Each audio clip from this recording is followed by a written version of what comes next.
ক্ষমতাটা এতই প্রিয় ছিল, এতই লোভনীয় ছিল যে দেশের মানুষ ভোটও দিতে পারবে না। আমাদের শুধু একটাই আহ্বান থাকবে যে আপনারা বুঝে শুনে ভোট দেবেন, যাতে ভোট দেওয়ার পর বলতে না হয় অমুক নেতা ভালো না।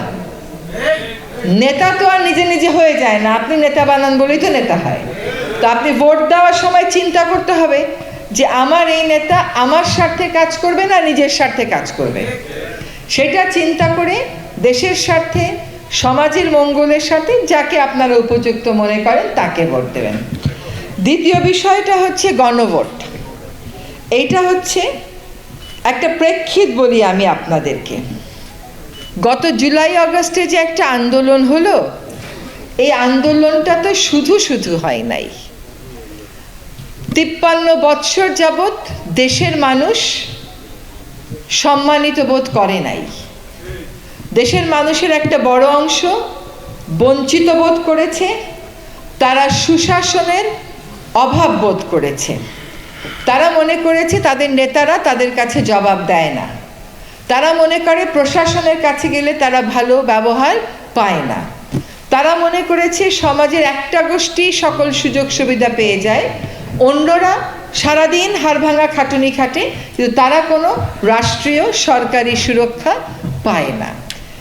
এইটা যখন গত 16 বৎসরে মানুষকে এমনকি ভোটের অধিকারটাও দেওয়া হইল না, তখন এই ক্ষোভটা, এই না পাওয়াটা আরো বেশি দানা বাঁধল।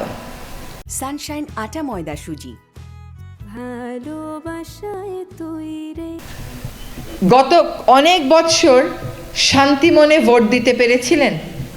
বা যাকে ভোট দিতে চেয়েছিলেন তাকে পেয়েছিলেন ব্যালট বাক্সে? বা নিজেরা গিয়ে ভোট দিতে আগ্রহই তো বোধ করেন নাই। এটার ফল কি হলো? আমাদেরকে কোনো কথা বলতে দেয়া হলো না। এবং একটা পরিসংখ্যান বলি, শুধুমাত্র আমরা একটা গুম কমিশন যেটা করে দিয়েছি, 1900 অভিযোগ সেখানে জমা পড়েছে। দেশের আইডি কার্ড আছে এমন 1900 নাগরিক নিখোঁজ হয়ে গেছে, তাদের খোঁজ নেই। কেউ কেউ আর কোনোদিন ফিরেনি, কেউ কেউ ফিরেছে, আর কারো কারো পরিবার এখনো, আর কারো কারো পরিবার তাদের মৃতদেহটা পেয়েছে। এটা তো আমরা চাই নাই। এই যে গুমটা করলো, এই যে খুনটা করলো, এই যে রাষ্ট্রীয় বাহিনীকে ব্যবহার করে জনগণকে গুম করলো, খুন করলো, কেন করলো? যাতে করে আপনাদের ভোটের অধিকারটাকে হরণ করে ফেলা যায়, এবং যাতে করে সে নিজেই যে কদিন চায় সেই কয়দিন ক্ষমতায় থাকতে পারে। ক্ষমতাটা এতই প্রিয় ছিল, এতই লোভনীয় ছিল যে দেশের মানুষ ভোটও দিতে পারবে না, ভোট দেওয়ার দরকার নাই। আমি ক্ষমতায় ছিলাম, আমি ক্ষমতায় আছি, আমি ক্ষমতায় থাকবো। আমি ক্ষমতায় থাকলে কি করতে হবে?